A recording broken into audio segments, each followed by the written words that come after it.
प्रभु राम देव भगवान अल्लाह खुदा ईश आदि नाम एक ही शक्ति के हैं। वो कैसा है, कहां है, कैसे मिलता है, किसने देखा है? ये प्रश्नवाचक चिन्ह पूर्ण रूप से हटाने के लिए अवश्य सुनिए जगत गुरु तत्वदर्शी संत रामपाल जी महाराज के अमृत वचन सर्व पवित्र धर्मों के पवित्र शास्त्रों के आधार पर।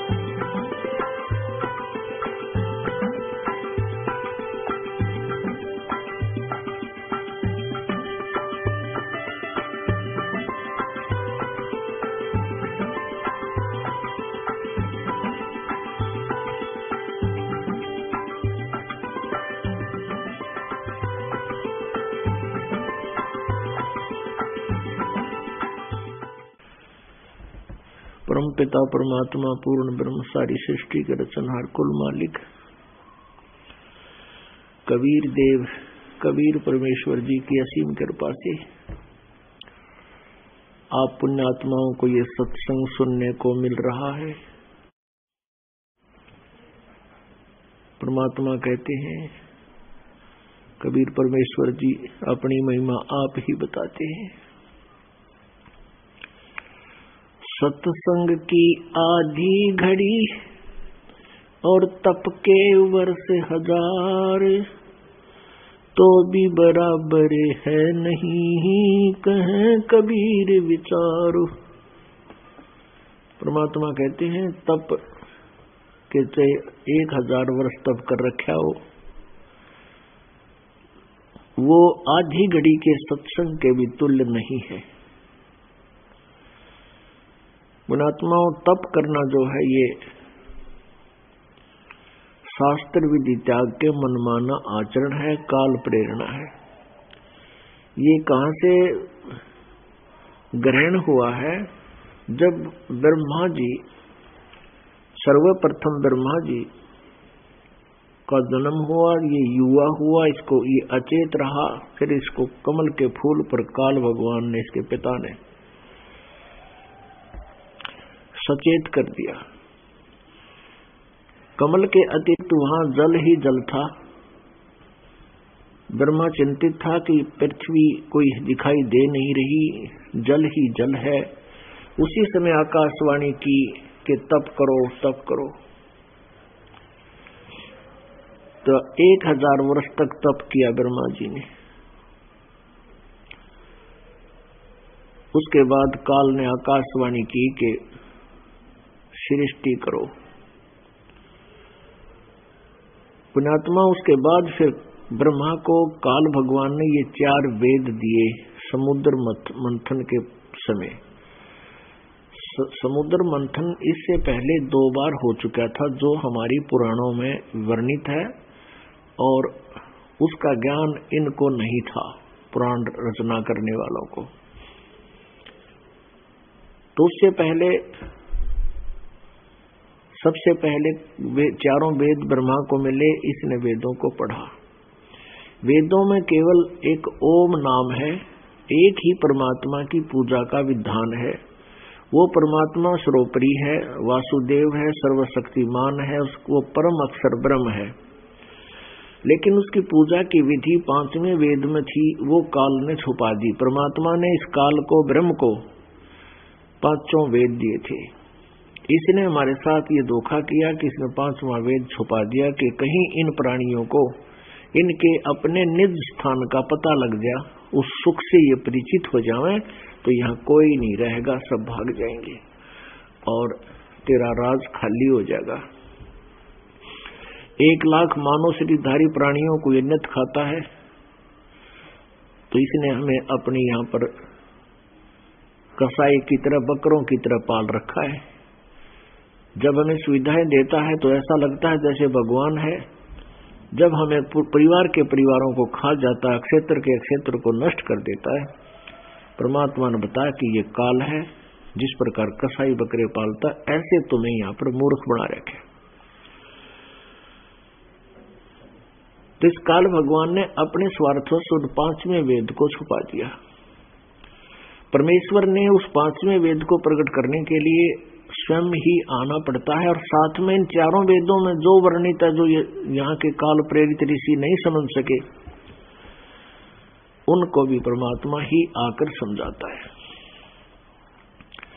तो परमेश्वर हमें बताते हैं कि सत्संग से ज्ञान होता है प्राणी को कि कौन सी साधना करनी चाहिए, कौन सी ना करनी चाहिए, और ये तप आदि करने से क्या लाभ होता है। कहते हैं तप से राज राज मदमानम जन्म तीसरे शुक्र समानम। तप का क्या प्रतिफल है? जितना अधिक तप प्राणी करेगा उतना ही अधिक उसको राज्य समय प्राप्त होगा। और तप से राज राज मदमानम और जन्म तीसरे शुक्र समानम। तप से राजा बनता है, राजा के अंदर अभिमान होता है और वो ना जाने कितने पाप इकट्ठे कर लेता, वो आगा पीछा कुछ नहीं देखता, और फिर उसको भोगने पड़ते हैं। फिर गधे और कुत्ते सूअर की योनियों में जाता है, उसके सिर में कीड़े पड़ते हैं, खाज लग जाती है, बुरा हाल होता है। पुराणों में प्रमाण है कि तपेश्वरी सो राजेश्वरी, राजेश्वरी सो नरकेश्वरी। होय होय। तपेश्वरी जो सबसे अधिक तप करने वाला है वो अधिक राज्य प्राप्त करता है। जो अधिक राज्य समय, जिसका अधिक राज्य का समय होता है, वो घोर नरक में गिरता है, उसका नरक का समय भी अत्यधिक होता है। तपेश्वरी सो राजेश्वरी, राजेश्वरी सो नरकेश्वरी। तप से राज राज मदमानम और जन्म तीसरे शुक्र शवानम। इसलिए परमात्मा कहते हैं सत्संग में आने से प्राणी को ज्ञान होता है, और इस प्राणी को अपने मानव जीवन को सफल करने के लिए परमात्मा की वाणी यानी विधान के आधार से अवगत कराया जाता है।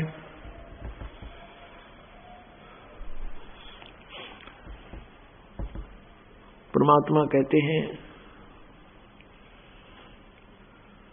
राम नाम रटते रहो, राम नाम रटते रहो, जब तक घट में प्राणी, कदे तो दीन दयाल के भनक पड़ेगी कान।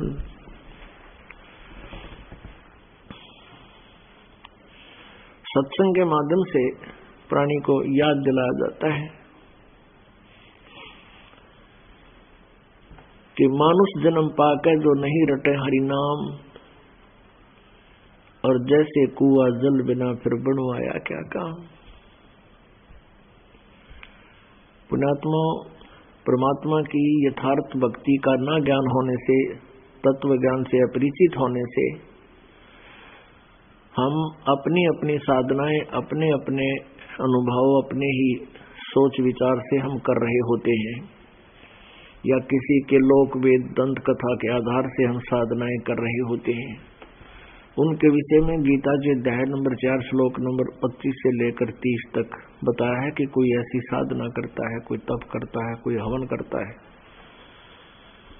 कोई देवताओं की पूजा करता है। फिर गीता जी अध्याय नंबर 4 के श्लोक 32 में बताया है कि परमेश्वर के यथार्थ अनुष्ठानों की जानकारी परमेश्वर सच्चिदानंद घन ब्रह्म की वाणी में विस्तार से कही गई है, और वो कर्मों से ही यानी क्रियाओं से करने होती है। काम करते करते उसके लिए हठ योग या परिवार त्याग की आवश्यकता नहीं पड़ती। वो तत्व ज्ञान है जो परमेश्वर ने सच्चिदानंद घन ब्रह्म जी ने, परम अक्षर ब्रह्म ने अपनी महिमा आप ही आकर बताई है। तो उसके अंदर पूरा विवरण दिया होता है। क्या बताया है? अभी आपने परमेश्वर के भोग, परमेश्वर की वह अमरवाणी का भोग पढ़ा, इसमें पढ़ा सुना। एक यज्ञ है धर्म की, दूजी यज्ञ है ध्यान, तीजी यज्ञ हवन की, चौथी यज्ञ परिणाम, और पांचवी यज्ञ है ज्ञान। अब इनमें से कोई तो एक हवन यज्ञ ही करता है, एक हवन कुंड बना लिया और उसमें बाढ़ दिया बैठे और गेरे जा घी स्वाहा स्वाहा। कहते हैं ये हवन ओनली हवन करने मात्र से ही ये मोक्ष नहीं है, आपकी आध्यात्मिक प्रक्रिया पूर्ण नहीं है। एक यज्ञ है धर्म की, दूसरी यज्ञ है ध्यान, और तीसरी यज्ञ हवन की, चौथी यज्ञ परिणाम, और पांचवी यज्ञ ज्ञान की। गीता जी अध्याय नंबर 4 के श्लोक नंबर 33 में कहा कि अर्जुन, द्रव्य में यज्ञ से ज्ञान यज्ञ श्रेष्ठ है, क्योंकि ज्ञान यज्ञ जब यथार्थ ज्ञान हो जाएगा कि जो तू भ्रमणा भटकना तुझे लगी है, किधर मंदिर का कहीं मंदिर बनवा रहे हो, किधर कोई भंडारे करते फिर रहे हो, कहीं दान दे देते हो आंख मीच के, तो गीता जी में लिखा है कुपात्र को दिया हुआ दान भी निष्फल होता है। तो पुण्यात्माओं, तो ये यज्ञ क्या चीज है? जैसे किसी व्यक्ति को कोई रोग है और बहुत वीक हो गया है, शारीरिक उसको बहुत ज्यादा कमजोरी है, पतला दुबला बन गया, तो डॉक्टर के पास जब जाता है तो डॉक्टर सबसे पहले क्या करता है? आजकल वर्तमान में सबसे पहले उसको ग्लूकोज लगा देता है।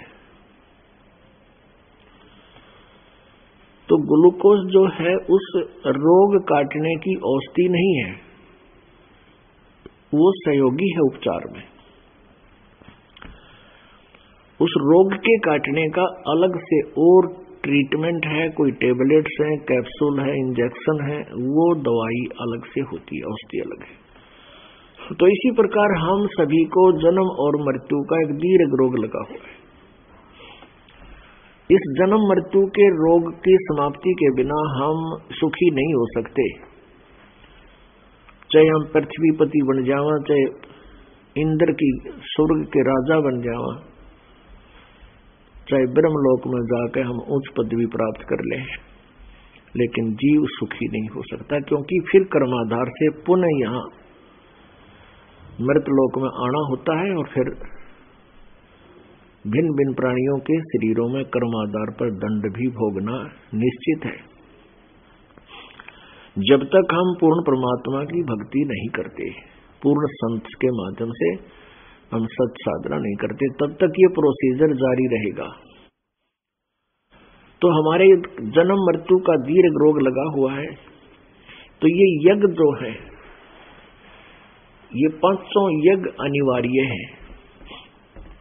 एक यज्ञ धर्म की, जैसे आप जी यहाँ दान करते हो, यहाँ 500 यज्ञ संपूर्ण होती है।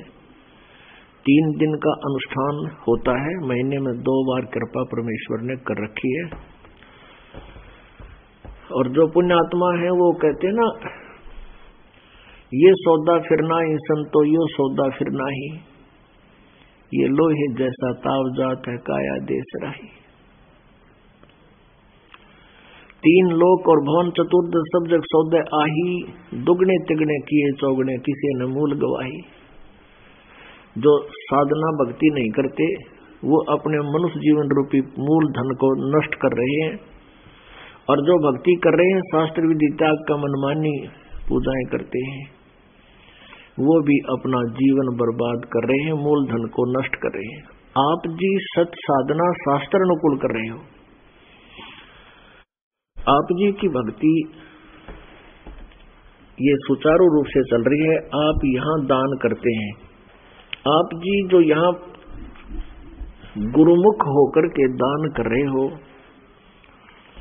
आपके द्वारा किए हुए दान का यहाँ भंडारा चलता है, उसी से हवन होता है, उसी भंडारे से शेड बनाए जाते हैं, उसी से रजाई बनवाई जाती है, मैट तैयार करवाए जाते हैं, पंखे आप जी के लिए परचेज किए जाते हैं, लगाए जाते हैं। हम तो आपके सेवक हैं, आप परमात्मा की प्यारी आत्मा हो, जिनके लिए प्रभु कितनी सुविधाएं आपके आने से पूर्व ही हम दासों से करवा देता है। आप नहीं समझ सकते क्योंकि आप बालक हो, और आप किसके बालक हो आपको ये भी नहीं मालूम, आप किस धनी के पुत्र हो पुत्री हो, उस परमेश्वर कबीर जी के आप संतान हो। आप गलत स्थान पर आगे, वो इतना दयालु है क्योंकि हम उसके बच्चे हैं। अपने बच्चों का अपनों को ही दुख होता है, तो वो यहाँ इस गंदे लोक में भी आपके लिए बहुत सुविधाएं और सुख प्रदान करने की चेष्टा करता है, जैसा भी यहाँ का सुख है। तो ये 500 यज्ञ यहाँ पर होती हैं, जो ये ज्ञान दिया जाता है, सत्संग किया जाता है, ये ज्ञान यज्ञ है। और ध्यान यज्ञ है, परमात्मा का चिंतन बना रहता है जब तक आप सत्संग सुनते हो या घर से चलते हो, या 1, 2, 3 हफ्ते पहले आपका ध्यान शुरू हो जाता है, मेडिटेशन शुरू हो जाता है। कैसे प्रारंभ हो जाता है? जैसे आप जी ने सत्संग में आना है और काल ने हमारे कई प्रकार की बेड़ियां जड़ रखी हैं। किसी का पति नाम ले रहा है तो पत्नी मानती ना, वह दीदे का डचाल, उसने पता है गया तड़के गुर्रे काटेगी, इसने राजी करूं क्यों करे, 1 हफ्ते पहले तो अपने आप ने सेटिंग करने लग जाए। और किसी की पत्नी नाम ले रही हो, पति जो है ना बिल्कुल सुनने को तैयार नहीं, 100 बाधाएं पैदा करता है। तो ऐसे और भी कोई ऑफिशियल कार्य करते हैं, उनको भी 100 प्रकार की एडजस्टमेंट करनी पड़ती है सत्संग में जाने के लिए।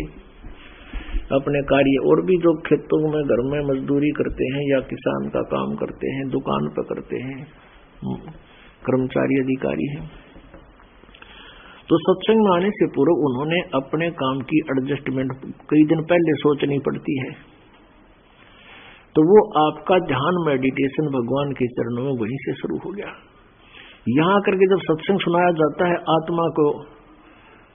आत्मा के ऊपर ये अमृत वर्षा होती है, रह रहकर परमात्मा की महिमा हृदय में समाती है और परमात्मा की याद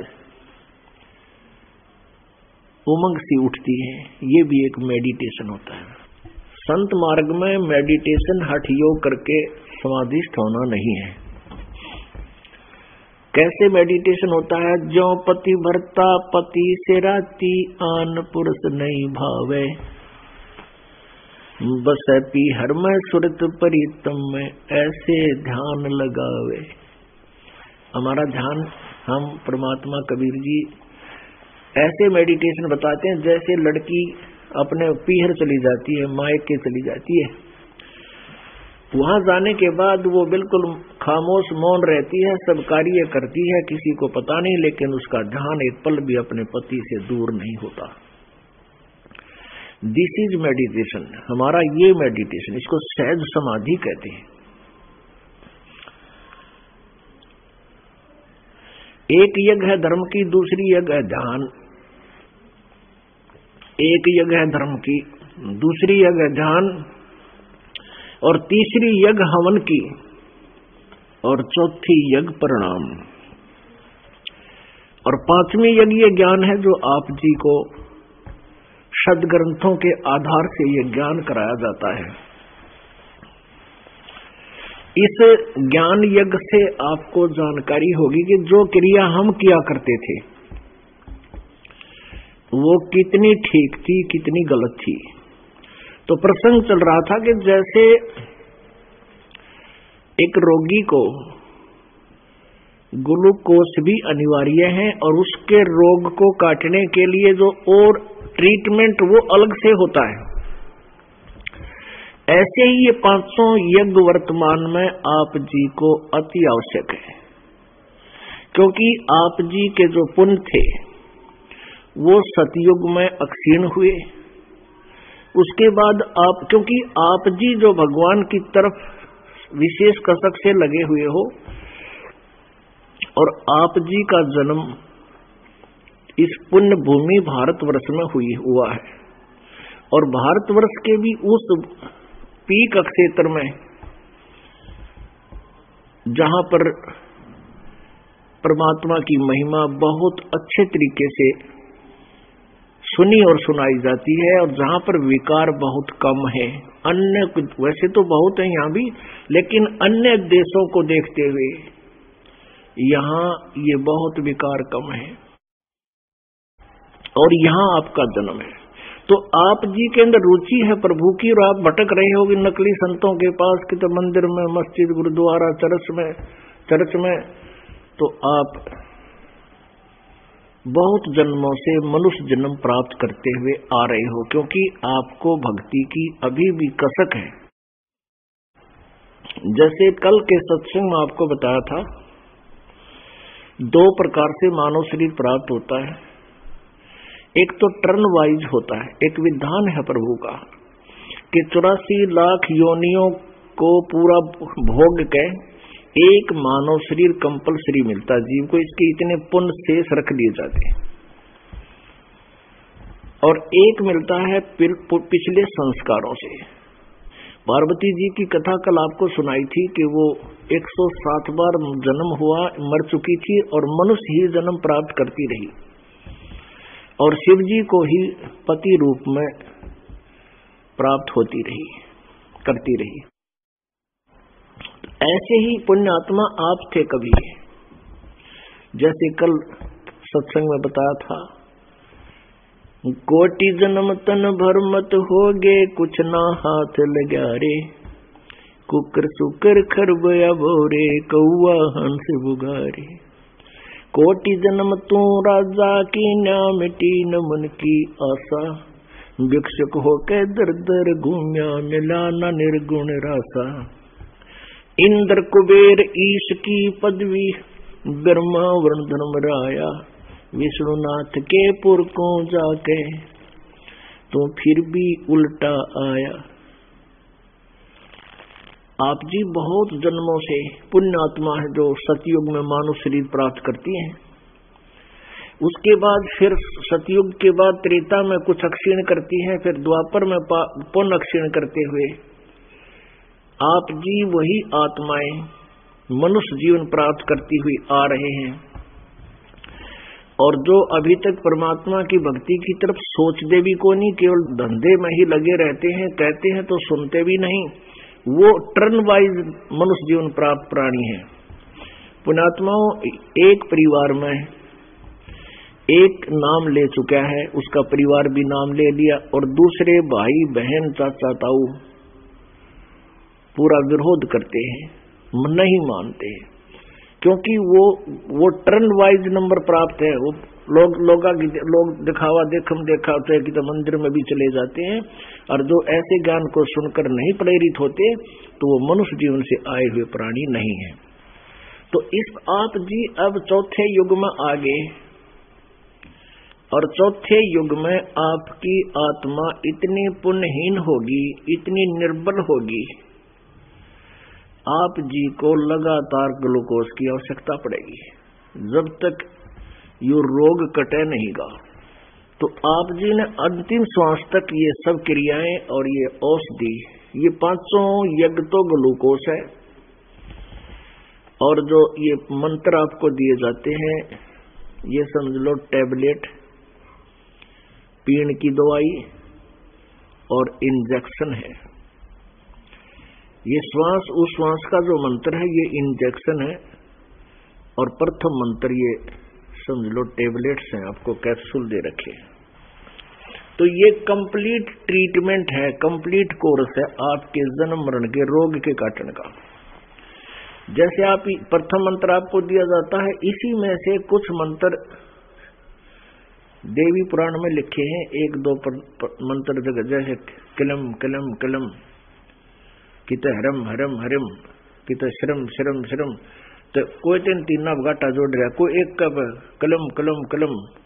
तो ये इनकम्प्लीट ज्ञान है, कंप्लीट टैबलेट से, कंप्लीट कोर्स से रोग कटा कर है। एक टैबलेट खानते रोग नहीं कटता, अस्थायी राहत मिल जाती है। तो ये संत बहुत एक संत को देखा, वो नाम देता है कृष्ण कलम कृष्ण,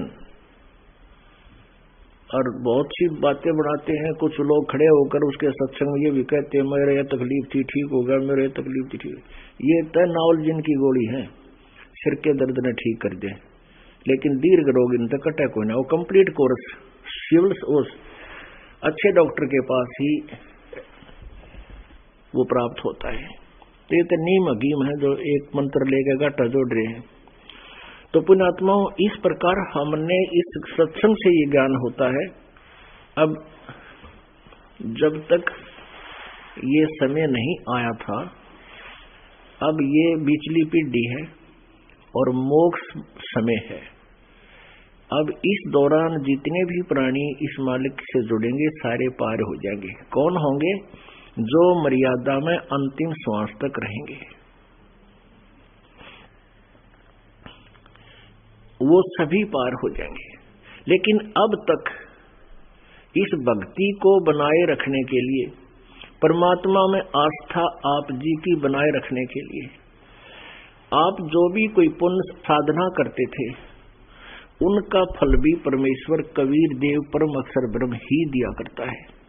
जैसे गीता जी अध्याय नंबर 15 के श्लोक नंबर 16 और 17 में 3 पुरुषों के बारे में बताया, 3 प्रभुओं के बारे में। एक सरपुरुष ये काल है, ज्योति निरंजन, जो ब्रह्मा विष्णु महेश का पिता और दुर्गा का पति है। ये केवल 21 ब्रह्मांड का प्रभु है, स्वामी है, प्रभु है, स्वामी है, परमात्मा है।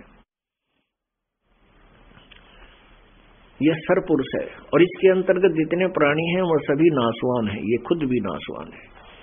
और दूसरा अक्षर पुरुष जो 7 शंख ब्रह्मांड का प्रभु है, स्वामी है, उसके शरीर, उसके लोक में वो भी नासवान है और उसके सभी अंतर्गत जितने प्राणी हैं सब नासवान है। जीवात्मा किसी की नहीं मरती, वो अलग चैप्टर है।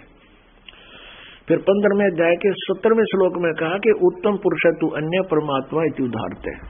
वो परमात्मा श्रेष्ठ भगवान तो कोई और ही है जो तीनों लोकों में प्रवेश करके सबका धारण पोषण करता है। वो अव्यय ईश्वर है, वो अविनाशी परमात्मा है। पुण्यात्मा, जैसे हम पहले जब कोई भी, जैसे दास पहले हनुमान जी का पुजारी था, श्री कृष्ण जी और विष्णु जी को इष्ट रूप में पूज्य मानता था।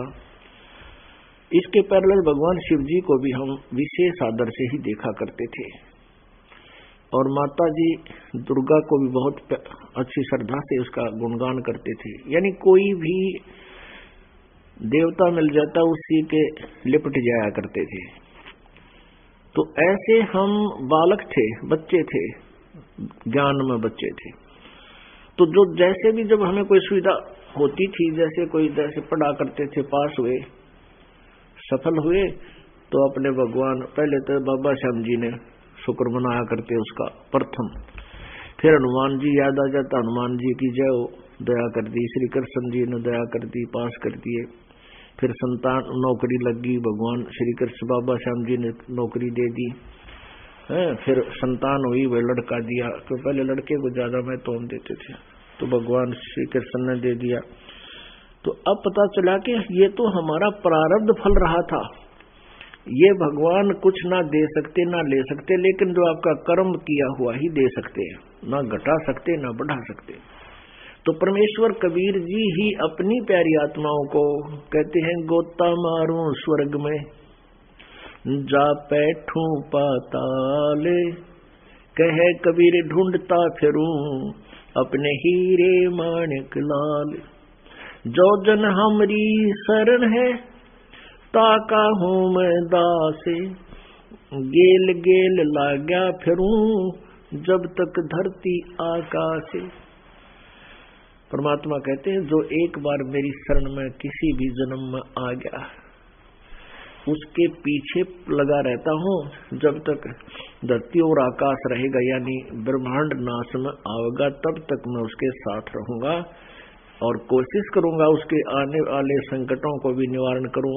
वो भगवान की आस्था उसमें बनी रहे, भूल ना पड़े, भक्ति नास्तिक ना हो जाए। पुण्यात्माओं, काल भगवान चाहता है कि ये सभी नास्तिक हो जाएं, शास्त्र विधि त्याग कर मनमानी पूजा करें और उन पूजाओं से इनको कोई लाभ हो नहीं, और ये पटक दे ठाकर सब सदग्रंथों को, सब देवताओं को भूल लिया। जैसे चीन पूरा नास्तिक हो गया, क्योंकि चीन पहले बहुत ही ज्यादा श्रद्धालु था और महात्मा बुद्ध का पुजारी था। महात्मा बुद्ध जी को कोई ज्ञान नहीं था, क्योंकि ये स्वर्ग से आया हुआ प्राणी था। जो प्राणी सीधा स्वर्ग से आकर मनुष्य जन्म प्राप्त करता है, तो उसने जो सुख वहां देख रखा होता है, या ना तो राज्य में, ना किसी संतान में, ना संपत्ति में, तो उसका मन नहीं लगता, तो वो खिन्न होकर के घर त्याग देता है, कहीं और जंगल में ढूंढने चला जाता है। यही सी दृष्टिकोण से महात्मा बुद्ध जी हठ योग करके परमात्मा पाने की चेष्टा करने लगे। आपको बताया कि तप से कुछ सिद्धियां भी आ जाती हैं, बोलने की शक्ति आ जाती है। तो उसने क्या किया, गया में वट वृक्ष के नीचे हठ योग किया, भगवान पाने के लिए अन्न आहार त्याग दिया, निराहार शुरू कर दिया।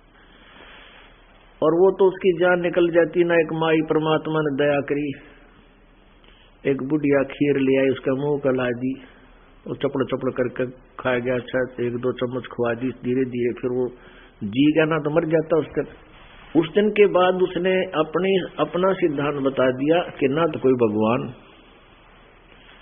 यानी मैंने खूब चेष्टा कर ली, परमात्मा नहीं मिला, निराकार। और उसने ये बताया कि starvation could not lead to salvation, भूखा मरण तक भगवान नहीं मिलता। फिर अपना वो उसी रूटीन में आ गया जहां से शुरू हुआ था, क्योंकि ये मनमुखी साधनाएं थी। और फिर उसने उपदेश देने शुरू कर दिया, भी ऐसा करना चाहिए, ऐसा नहीं करना चाहिए, ये नियम से बनाने लग गया। उन नियमों का पालन, उनके द्वारा दिए गए उपदेशों का पालन बहुत से राजाओं ने भी किया, चीन ने भी किया, लेकिन अध्यात्म लाभ कोई नहीं हुआ। अंत में सभी को ये हो गया, भगवान की तक नहीं, और वो नास्तिक हो गए। काल ये चाहे कि नास्तिक हो जाए, भूल जाओ अपने पिता ने, परम पिता ने, और फिर नड़ रगड़े जाऊं सारी सदा के लिए। जो हमारा पिता है वो हमारे लिए भटक रहा है। हमारे को 3 इंजेक्शन लगा रखे, काल ने जन्म होते ही 3 लगा देता है। एक ब्रह्मा जी से लगवा देता है रजोगुण का, एक विष्णु जी से लगवा देता है सतोगुण का, एक शंकर जी से लगवा देता तमोगुण का। इन तीनों के प्रभाव से हम बिल्कुल भगवान से दूर हो जाते हैं, और साधना करते भी हैं तो उसी तरीके से करते हैं, बस फॉर्मलिटी सी। और शास्त्र विधि त्याग कर मनमानी पूजा इसने जोर शोर से फैला रखी है। इसी दृष्टिकोण से परमात्मा अपनी प्यारी आत्माओं के पीछे फिरता रहता है। आप जी जो दान धर्म करते हो, आप जी द्वारा किए गए दान धर्म का जो लाभ आपको देना है परमात्मा ने, कुछ ऐसे पाप होते हैं जो दान से ही समाप्त होते हैं। जैसे आपने कल यजुर्वेद अध्याय नंबर 8 मंत्र नंबर 13 में पढ़ा था कि परमात्मा दान देने वाले के अपराध का नाश कर देता है, पाप का नाश करता है।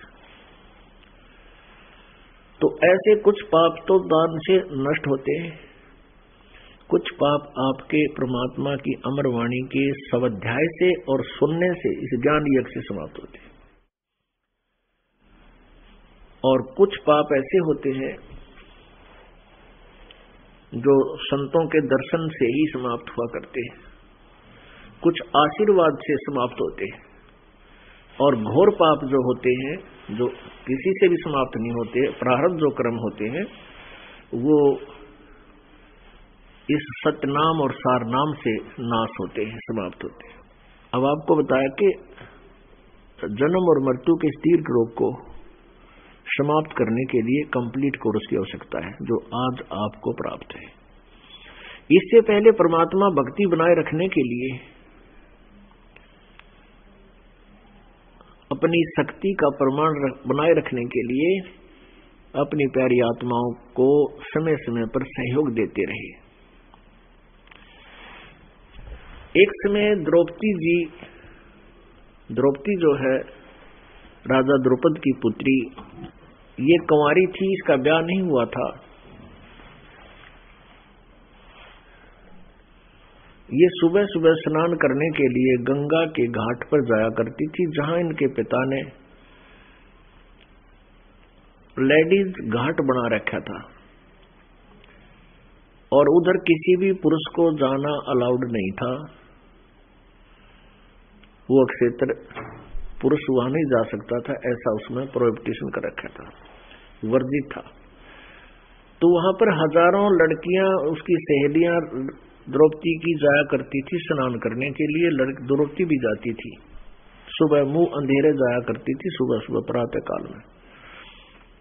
अब परमात्मा को पता था कि आने वाले समय में इस प्यारी आत्मा के ऊपर एक भयंकर प्रारब्ध, एक भयंकर पाप आएगा, दोष आएगा इसका, और आपदा आवेगी, व्याधा होगी। उसको हटाने के लिए, समाप्त करवाने के लिए और परमात्मा की भक्ति जचाए रखने के लिए, परमात्मा की श्रद्धा बनाए रखने के लिए, आस्था, परमेश्वर ने एक अंधे महात्मा का रोल किया। कहते हैं कबीर परमेश्वर जी, 100 छल सीधर मैं करूं अपने धन के काज,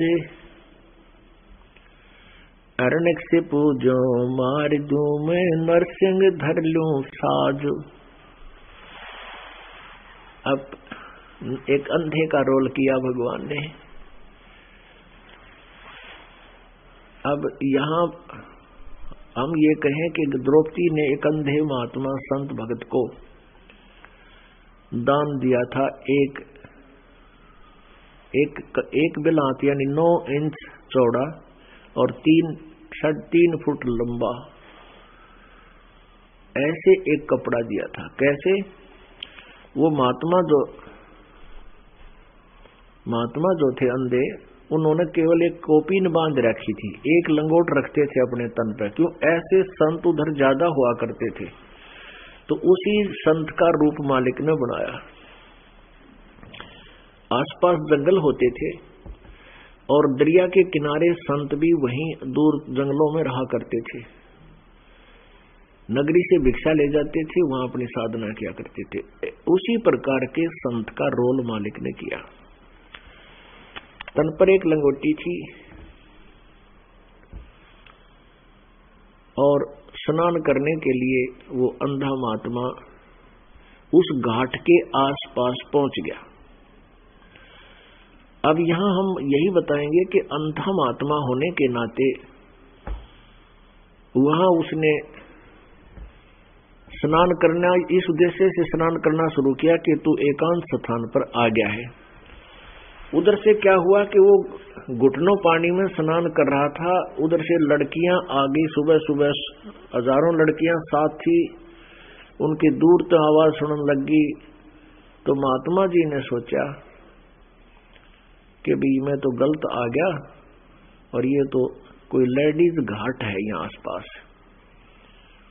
तो उसने क्या किया कि गहरे पानी में चला गया। छाती जितना पानी, यानी यहां तक पानी छाती का तक पानी में खड़ा हो गया दरिया में अंदर जाकर, और स्नान करने की चेष्टा करने लगा। तो हाथ से उसके कोपीन व लंगोटी बांध रहा था, वह टूट गिर पानी में बह गई, वह दरिया में बह गई। अब बिल्कुल निवस्त्र हो गया और पटरी पर कोई और लंगोट कपड़ा नहीं था।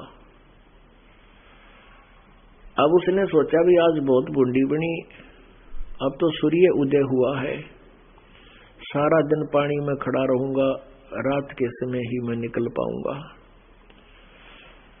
उधर से द्रौपदी ने जब देखा कि साधु दिखाई देते हैं, सामने संत भगत नहा रहे हैं, पुण्यात्माओं जिनकी आत्मा जाग जाती है वो संत को देखकर बड़े खुश होते हैं। साधु दर्शन राम का मुख पर बसे सुहाग, दर्श उन्हीं को होते हैं जिनके पूर्ण भाग। कबीरा दर्शन संत का परमात्मा आवे याद, और लेखे में वाही गड़ी बाकी का समय बर्बाद व्यर्थ।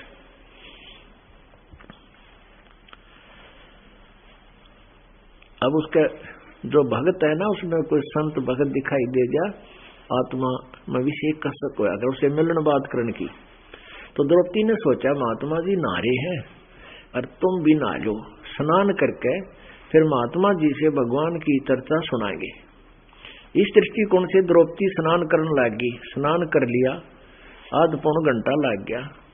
उसके बाद वो बाहर आई, अपनी गिल्ली साड़ी, वो साड़ी बांधने लगी, दूसरी धोई धाई वह साड़ी बांधने की तैयारी की उसने। बाहर निकल कर आई तो क्या देखा कि महात्मा जी तो अभी भी स्नान ही कर रहे हैं। फिर उसने देखा स्नान तो नहीं कर रहे ये तो कोई वस्तु की तलाश कर रहे हैं, ऐसे हाथ मार रहे हैं। अब उसने नो सोची कि हो सके भगवान कोई दया कर दे परमात्मा।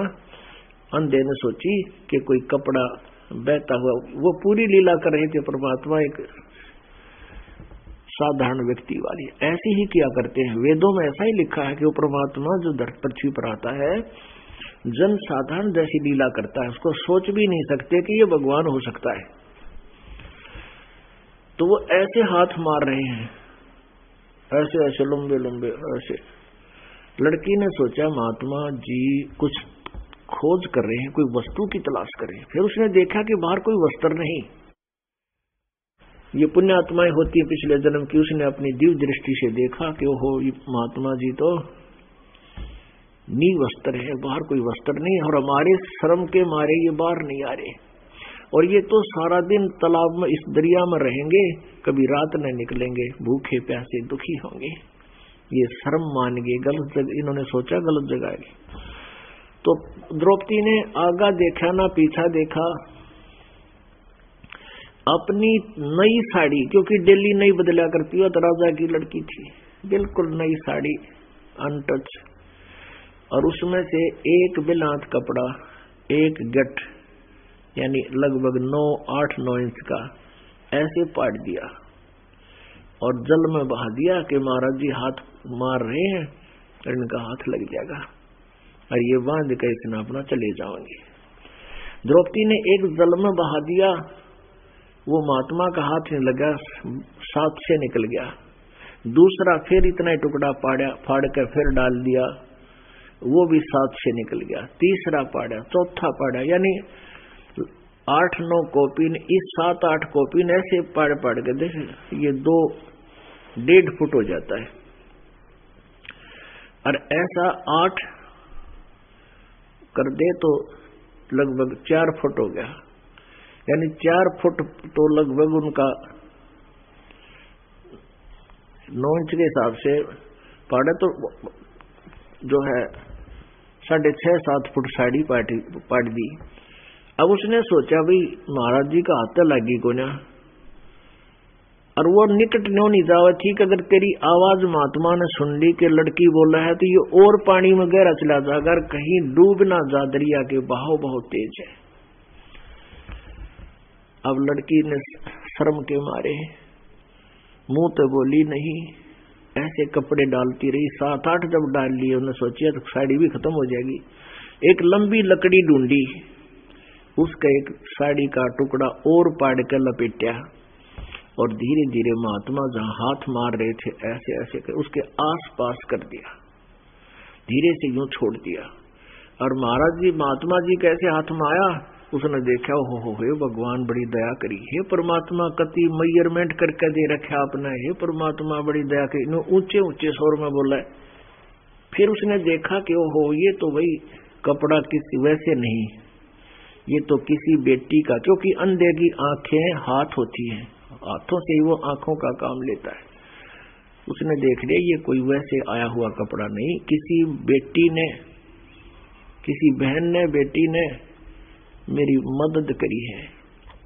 और वह बोलती नहीं, अकेले शर्मा जाग संत, तो लंगोट बांध के उसी में से पाड़ के थोड़ी सी वो जैसे तगड़ी बांधा कर ऐसे बेल्ट बांध ली और लंगोट बांध के नो बोलिया, आशीर्वाद दे दिया कि हे बेटी भगवान करे तने गणाए दे परमात्मा, बेटी आज तने मेरी इज्जत रखी है, भगवान तेरी इज्जत रखे। अपने आत्माओं, ये परमात्मा के वचन, संत के वचन खाली नहीं जाते, क्योंकि परमात्मा ही संत रूप में आते हैं जो ऐसे सफल जिनके हुआ करते हैं। अब द्रौपदी चली गई। द्रौपदी को नहीं पता था कि वो बीज बो दिया, आगे के बनेगा इसका। तो पुण्यात्माओं, जो पुण्य आप कर रहे हो, आप जी को आज पता को नहीं, आने वाले समय में आपको ये कितना फल देगा। तो द्रौपदी की शादी ब्याह हो गया, 5 पांडव उसके पति हो गए। एक दिन राजा युधिष्ठिर ने एक सुंदर महल बनाया था शीशे का, शीश महल बनाया और दुर्योधन चला गया उसमें। दुर्योधन कौन था? उसके ताऊ का लड़का था, युधिष्ठिर के ताऊ का लड़का था। और वो जब गया तो उसने शीशा दिखा कोई ना, उसकी टक्कर लग गई। और द्रौपदी जल लेकर आई थी घाट से, सिर पे रख के, और उसने देखा कि दुर्योधन की टक्कर लगी, शीशे से टकरा गया और एकदम पड़ा नीचे। और फिर नो देखा, या कुदरती बात हो जो गिर जाना, नो देखा, अगर कोई देखता तो नहीं तुम्हें। तो उसने ऐसे देखा, द्रौपदी खड़ी खड़ी हंस रही थी और देवर भाभी के नाते उसने मजाक कर दिया कि अंधों की संतान अंधी ही होती है। तो पुण्यात्माओं, ये जरा से मजाक भी बहुत भयंकर परिणाम देते हैं। साधु संतों को ये मजाक करना, बिना सोचे समझे कोई बात करना बिल्कुल वर्जित होता है। अब दुशासन इस बात का दुख मान गया कि इसने मुझे अंधे की संतान अंधा बताया है, इसका प्रतिशोध लूंगा।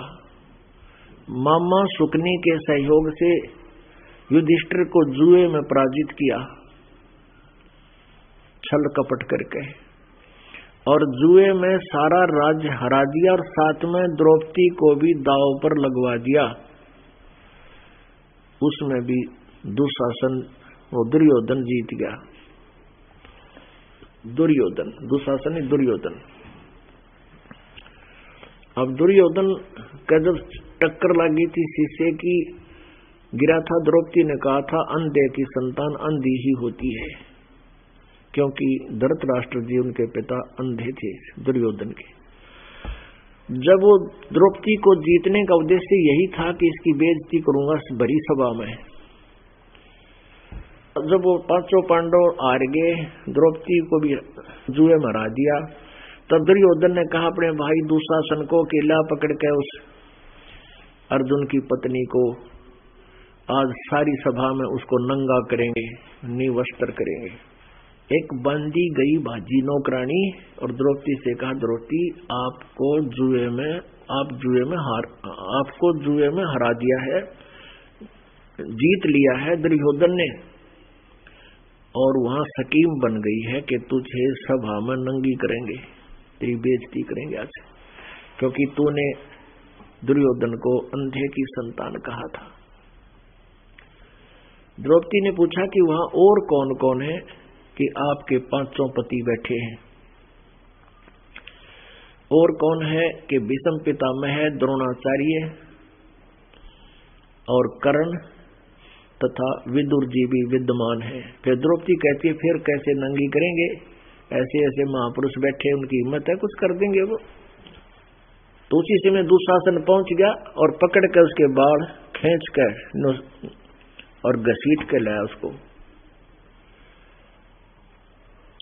और आके कहा कि हम तो अंधे हैं द्रौपदी, अंधे की संतान है, हमें कुछ दिखाई नहीं देता। और कहा कि इसको नंगा करो बिल्कुल। और भरी सभा में वो दुष्ट व्यक्ति कहता है कि इसको मेरी जांघ पर बैठा दो। और पुण्यात्मा वहां पर कौन कौन विराजमान है? 5 पांडव जो योद्धा कहलाते थे,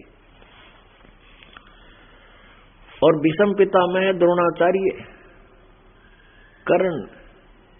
भीष्म पितामह अगर खड़ा होकर एक बार ये कह देता कि खबरदार देश लड़की का हाथ लगाया, तो वो इतना सूरवीर थे, उनको पता था दुर्योधन को कि एकला ही बहुत तुम्हारे को सारे दे तोड़ देगा, उनको इतना खौफ था उसका। और द्रोणाचार्य गुरु पद पर थे। द्रोणाचार्य भी बहुत बड़े योद्धा थे और कर्ण का तो कहना ही क्या था। अब ये तीनों महापुरुष विराजमान है उस सभा में जहां पर ये जुल्म किया जा रहा है, और पांचों पांडव विद्यमान है, जो भीम जैसे बली, अर्जुन जैसे तीरंदाज वहां पर बैठे हैं, क्योंकि वो बंध गए, वो वतन में बंध गए, वो नीचे को देख रहे हैं। और द्रौपदी दुशासन को कहा, दुर्योधन के छोटे भाई को दुर्योधन ने कहा कि दुशासन कर दे इसको नंगी, बिठा मेरी जांग पे। अब वो खड़ा हुआ। अब वो जब दुशासन चला द्रौपदी की ओर, तब उसने देखा अपने पांचों पांडवों की तरफ कि मेरी रक्षा करो। ऐसे उसने ध्यान से देखा कि ये अब देखती हूं ये क्या करेंगे, अभी झगड़ा कर देंगे, इनका गुट मारेंगे खड़े होकर। वो तो नीची गर्दन कर ली।